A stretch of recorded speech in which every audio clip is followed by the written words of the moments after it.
manana tafika an-dranomasina ihany koa izay anisan'ny jereny fitondram-panjakana ihany koa ny fanatsarana azy ireo satria mandray anjara feno amin'ny fandriam-pahalemana eny ambony-dranomasina. Fantatrareo fa Madagasikara dia nosy ngeza be, manana morontsiraka lava dia lava tokoa satria 105 kilometatra eo eo ary manana ranomasina fiandrianana sahabo amin'ny 2 tapitrisa sy 250 kilometatra mitoradrobo. Zany midika fa tsy maintsy fefetsika ny tanitsika, fefetsika ny ranomasitsika satria be dia be tokoa ny arena ao ambanin'izany ranomasina zany ary isika dia mibanjina ihany koa ny atao hoe toe-karena manga na économie bleue satria ny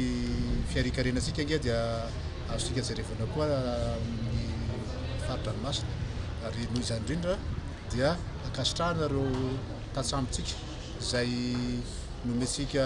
insigne vaovao izay voalohany indrindra teto à Madagasikara mihinana atao hoe insigne de surfacier. Izany insigne de surfacier zany dia mihinan'ireo tatsambo izay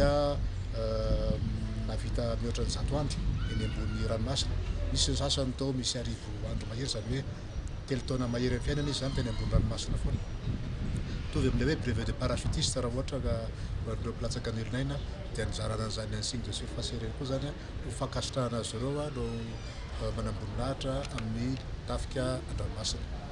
Misy hoe paikady vaovao amin'ny tafika an-dranomasina? Paikady vaovao? Misy paikady vaovao tokoa satria fantatrareo tsara fa raha mipetraka ny zone rurale prioritaire de sécurité aty Tanety dia ny fitondram-panjakana dia nametraka ihany koa ny atao hoe zone maritime prioritaire d'intervention amin'ny morontsiraka andrefana ny anankiray ary amin'ny morontsiraka atsinanana ny anankiray. Ny ametrahana azy ireo dia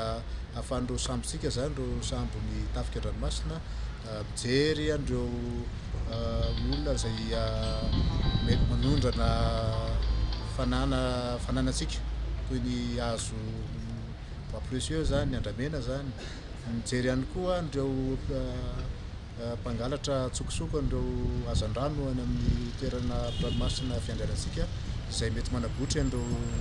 mpanjono malagasy izay sahirana amin'ny fitadiavana trondro satria fa lasan'ireo sambo vaventy sy sambo izay tsy mana-taratasy mitsofotsofika aty amintsika. Izay zany no asan'izy ireo. Mety ihany koa mety misy fanondranana tsokosoko zava-mahadomely na misy koa fidiran'olona tsokosoko aty amin'ny tanitsika izay tsy voalohany zany efa nisy dia ny asan'izy ireo zany manao an'izay asa fampandriam-pahalemana ny ranomasina izay. Tadio fa ny tsy fandriam-pahalemana nge tsy eto ambony tany fotsiny fa misy koa ny an-dranomasina ary any avaratry ny Madagasikara any Somalia any dia mbola misy any ireo fitrangan-javatra toy ny piraterie maritime zany hoe ireo jolahatsambo moa filazantsika azy zany izay izay manafika sambo izay mandalo amin'ireny faritra ireny ka noho izany dia mila mitandrina isika amin'ny faritra ranomasina izay ananantsika fiandrianana. Azo resana kely mahakasika an'ilay sommet izay misy tokoa io sommet maritime izay karakaraisika ro fantatrareo amin'ny fotoana mapety azy moa ny mikasika an'izany izay fiarahana mijery amin'ireo tany manodidina antsika, amin'ireo mpiray donan-kafo amintsika ny fomba fijerentsika ny ranomasina aty amin'ny ranomasimbe indianina mihitsy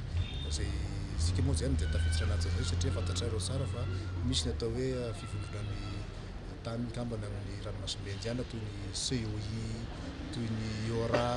toy ireo tany samihafa izay manodidina antsika ihany koa izay miaraka manana tombotsoa. Tadio fa ny eto Madagasikara misy ny centre régional de fusion des informations maritimes zany hoe azahoana an'ireo vaovao rehetrarehetra mikasika ny zavatra miseho any amin'ny ranomasina manodidina antsika na ireo sambo mandalo zany sanatrian'izany raha misy sambo miaran-doza, raha misy sambo mampiahiahy sy ny sisa dia iarahana amin'ireo tany ireo zany no centre de recherche, centre régional de fusion des informations maritimes. Hitanareo tao koa fa antsika malagasy dia mila sady miposy ihany koa fampitaovana ny tafika an-dranomasina. Inona ny antony? Satria mahery ny 500 millions de dollars raha ny fomba fijerin'ireo manam-pahaizana ny vola very, zany hoe very zany amin'ireo halatra samihafa, amin'ireo trafika samihafa, amin'ireo fangalarana samihafa ny pirenetsika any an-dranomasina dia rary ny sitsiny raha ampitaovantsika na dia somary lafo raha ny sambo zany rary ny sitsiny raha ampitaovantsika reo ny tafika ranomasina malagasy ho fiarovana ny fananany malagasy tadiova isika dia miditra amin'ny hoe économie bleue na hoe toekarena manga satria toekarena manga io ny ranomasina koa ny arena be mihitsy misy zavamaniry any ambany any anaovana fanafody karazana fanafody vaovao misy zavamaniry any ambany any akoatra ny asan-dranomasina dia misy an'ireo alga samihafa azo atao sakafo ihany koa misy ihany koa ny fizarena karazana hoe minéraux vaovao misy ihany koa zany ny atao hoe fikarohana misy de recherche océanographique izay tokony atao ihany koa ary ny ranomasina dia manome sehatra asa be dia be raha tsy laza fa tsy ny fizahan-tany any an-dranomasina dia fa fidiram-bola ho an'ny firenetsika toy zavatra rehetra zany ary zay mampatonga antsika tsy maintsy manana paikady mazava eo amin'ny sehatra ranomasina. Paikady ny paikady angesy hoe paikady ny tafika fotsiny fa paikady ankapobeny ny hoe paikady ohatra hoe stratégie nationale maritime misy fizahan-tany ao misy transport ao misy sécurité ao misy recherche ao misy zavatra be dia be ny anatin'izany fa tsy hoe lafy miaramiaramila fotsiny akory. Ny karazana sémaphore nge ohatra n'ireny karazana zany ataontsika hoe toeram-pisolokovana toerana fijerena ohatra ny hoe radara zany radara kely ohatra ka tsorina ny fanazavana azy zay toerana misy be maromaro izy ireny napetraka amin'ny sisiny ranomasina ahitana hoe misy sambo mihitra misy sambo voga sy